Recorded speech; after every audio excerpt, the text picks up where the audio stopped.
명절에 시댁이나 친정에 방문하지 않는 게 이혼 사유가 되는지, 당연히 이혼 사유에 해당한다고 볼 수.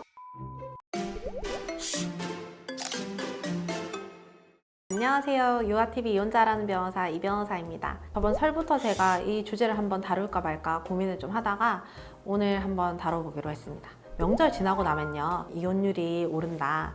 그게 사실인지 이거 한번 다뤄보려고 하는데요. 그러면 명절 지나고 나서 왜 이혼 사건이 급증을 할까요? 이유는 사실 두 가지예요. 첫 번째는 명절을 이렇게 보내면서 그 가족 간의 불화가 발생하는 경우들이 있어요. 오랜만에 만나 가족들끼리 이렇게 갈등이 생기면서 거기서 이제 폭발을 해가지고 이제 이혼해야 되겠다 하면서 오시는 분들도 있고, 그리고 명절 때 이렇게 서로 힘든데 나도 힘들다 너만 힘드냐 뭐 이렇게 서로 싸우고 집에 돌아오고 나서 또 이렇게 크게 싸움이 벌어지는 경우들이 있거든요. 명절을 지내면서 오는 그 갈등에서 이혼 사건이 이제 맡기시러 오시는 분들이 많아요. 그래서 일시적으로 좀 많이 오르는 것 같고요. 두 번째는 그전에는 이제 같이 집에 가고 뭐 친정에도 갔다가 뭐 시댁에도 갔다가 이렇게 하는데 사이가 이제 점점 안 좋아지면 이번 명절에는 너 혼자 가 뭐 이렇게 되는 거예요. 그러면서 너는 너희 집 가고 나는 우리 집 가고 이렇게 해서 서로 안 가는 경우가 생겨요. 그럼 여기서 끝나는 게 아니고 그러면 이제 시댁에서 이제 놀래는 거죠.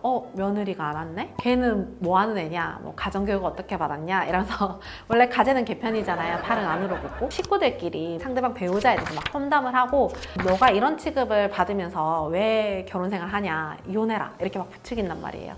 그래서 이혼을 실제로 결심해서 오시는 분들도 있으시고 가족들이 손잡고 오는 경우도 있어요. 정말 친정에서도 사이가 오질 않아요. 그러면 또 그때까지 참았던 뭐 서름이라든지 이렇게 폭발해서 또 엄마 아빠한테 막 고자질을 하는 거예요. 이러면 너가 그런 대우를 받고 있는지 몰랐다. 우리 딸이 그런 대우를 받을 애가 아닌데 당장 이혼해. 이러면서 또 이혼하라고 또 엄마 아빠 손잡고 또 오시는 분들이 많아요. 실제로 명절이 끝나고 나면 일시적으로 이혼 사건이 좀 많아지는 것 같아요. 그래서 명절 지나고 나서는 항상 좀 바쁩니다. 저희도.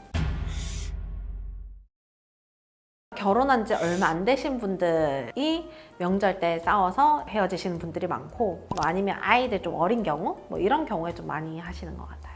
사실혼 사건만 어제 3건을 상담을 했거든요. 결혼식은 했는데 혼인신고 하지 않고, 그러니까 이제 뭔가 아직 상대방에 대한 확신이 없거나 언제든지 이 관계를 좀 무를 수 있다고 생각을 하니까 사실 혼인신고를 안 하고 갈등이 생겼을 때 서로의 집에 가지 않고 이렇게 되니까 이혼을 더 좀 쉽게 생각하시는 것 같다고 해야 되나? 어제도 한 6, 7건 정도 상담을 했는데 3건이 사실혼이었어요. 비율이 좀 많지 않아요?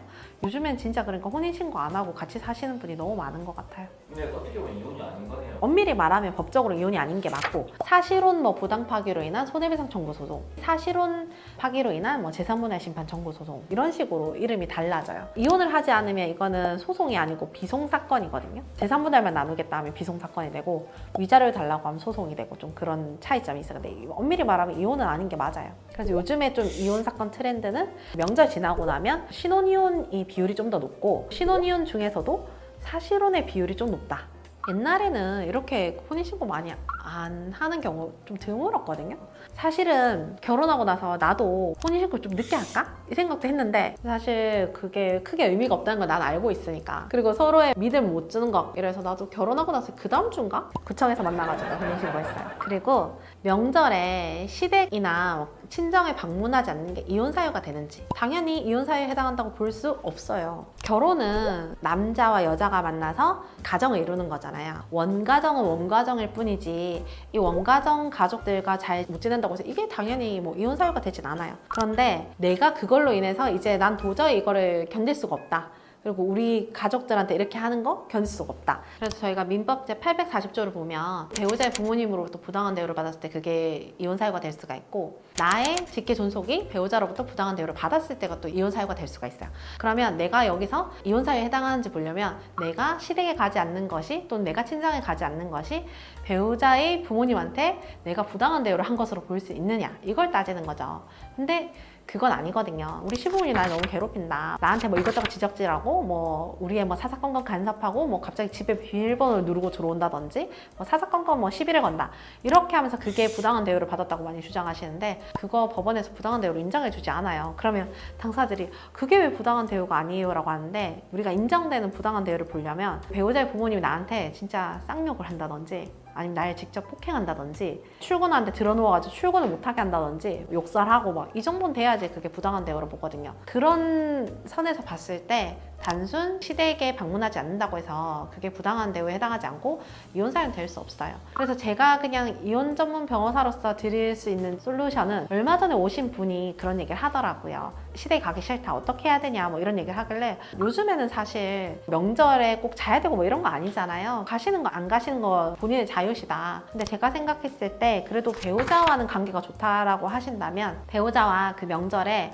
시댁이나 친정에 가서 같이 뭐 식사 한 끼를 한다든지 아니면 제사 지낼 때 가요. 그리고 딱 그걸 하고 나면 이제 각자의 집으로 가서 잠을 자는 것도 저는 방법이라고 생각하거든요. 꼭 그러니까 명절 때 가서 숙박을 하거나 그럴 필요는 없지만 최소한의 그런 인사는 드려야 되지 않을까. 그 정도 딱 적당하지 않을까 생각이 들어요. 명절 맞아서 왜 이혼이 증가를 하는지 궁금해하시는 분들이 많을 것 같아서 간단하게 준비를 해봤는데요. 일률적으로 이거를 뭐 어떤 것 때문이다라고 얘기하기는 어렵겠지만 명절 때 가족들이 모이는 상황에서 뭔가 스트레스가 생기고 해서 이혼이 증가하는 건 사실인 것 같아요. 부모님들도 이렇게 생각할 거라고 생각해요. 나의 자식이 행복하게 지내길 원하지 나로 인해서 이 혼인이 파탄나는 거는 원하지 않을 거란 말이에요. 그렇기 때문에 원만하게 서로 좀 배려해서 잘 대처하시면 행복한 가정생활 꾸려나가실 수 있지 않을까 생각됩니다. 오늘 이야기 도움이 되셨다면 구독과 좋아요 부탁드리겠습니다. 감사합니다.